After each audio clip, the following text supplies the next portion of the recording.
Halo semuanya, lewat video ini kita akan diskusi tentang akuntansi manajemen bagian 2 yaitu budgeting atau penganggaran. Oke, pertama kita lihat budgeting itu sendiri. Budget banyak sekali definisinya kita bisa lihat di banyak textbook, tapi intinya adalah budget itu adalah tools bagi manajemen yang dapat memberikan arah dalam mencapai tujuan perusahaan.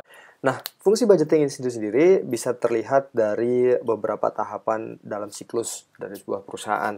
Pertama, pada awal periode, budget itu berperan sebagai alat untuk membantu manajemen melakukan proses perencanaan.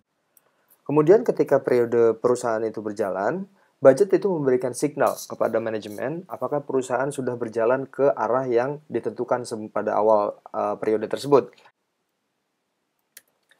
Nah, sepanjang periode berjalan, budget itu juga memberikan alat kepada manajemen sebagai pemberi signal. Jika kita melihat budget dan realisasi itu berbeda cukup jauh, itu memberikan signal kepada manajemen bahwa perusahaan itu tidak berjalan ke arah yang ditentukan oleh manajemen pada awal periode.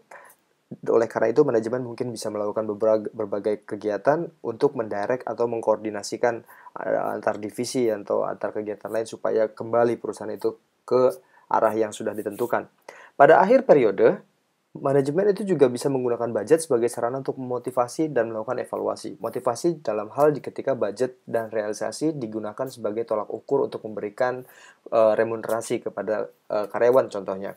Evaluasi juga bisa dilakukan manajemen terhadap realisasi dan budgetnya untuk melihat apa yang jika terjadi penyimpangan apa yang menjadi penyebabnya. Nah, ada banyak sekali model dalam melakukan penganggaran ini, tapi secara teoritis dalam video ini kita akan bahas 3 jenis. Yang pertama fixed budgeting, lalu ada flexible budgeting, dan konsep beyond budgeting.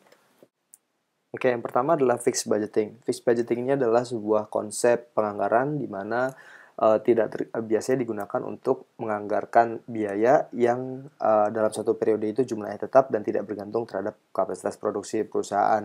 Nah, kita lihat contohnya di sini adalah biaya research and development dan iklan dari PT Shoe atau produsen sepatu selama tahun 2011, yaitu sekitar 5 miliar dan 3 miliar.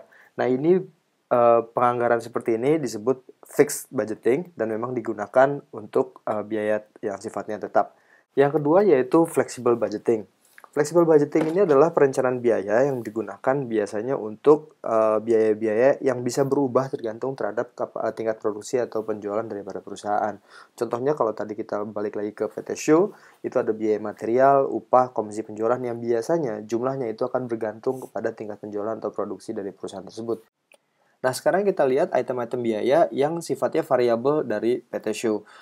Sifatnya variabel ini dalam arti kata biaya tersebut itu bisa bervariasi jumlahnya besar kecilnya tergantung daripada tingkat produksi yang dicapai oleh perusahaan. Kalau produksi perusahaan itu normal atau sesuai target, kita bisa lihat bahwa biaya yang dikeluarkan untuk material adalah 140 juta.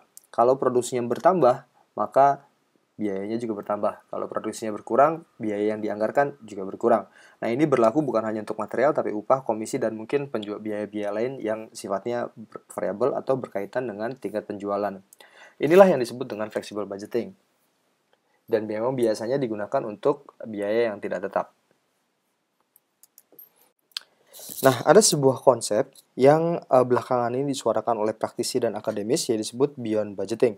Beyond budgeting pada dasarnya berkata bahwa budget itu janganlah menjadi sebuah perencanaan, tapi hasil dari sebuah perencanaan itu sendiri.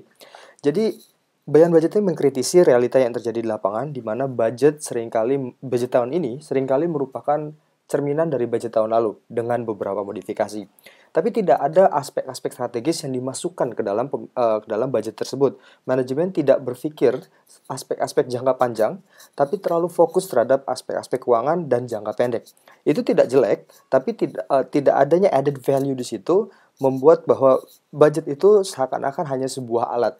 Padahal budget itu harusnya menjadi sebuah hasil daripada perencanaan. Nah, inilah juga yang melahirkan konsep activity-based budgeting, di mana activity-based budgeting mensuggest bahwa manajemen seharusnya fokus pada aspek strategis, yaitu target-target perusahaan terlebih dahulu. Ketika manajemen sudah memiliki targetnya, memiliki goals yang ingin dicapai oleh perusahaan, baru budget berdasarkan aktivitas operasional disusun. Jadi, aktivitas operasional apa saja yang diperlukan dan apa saja yang visible untuk dilakukan oleh manajemen. ketika aktivitas-aktivitas tersebut sudah disusun, sudah terdapat, sudah terlihat apakah ada yang dapat dilakukan, ada yang tidak dapat dilakukan, maka bisa dilakukan penyesuaian-penyesuaian. Nah, penyesuaian-penyesuaian yang diperlukan ini mulai dari aktivitas operasional baru beranjak ke aktivitas keuangan. Konsep activity based budgeting ini dipraktikkan juga banyak di perusahaan-perusahaan yang eh, mengimplementasikan sistem terdesentralisasi, di mana lebih sedikit kontrol yang dimiliki sentral terhadap cabang-cabang perusahaan yang ada di berbagai lokasi.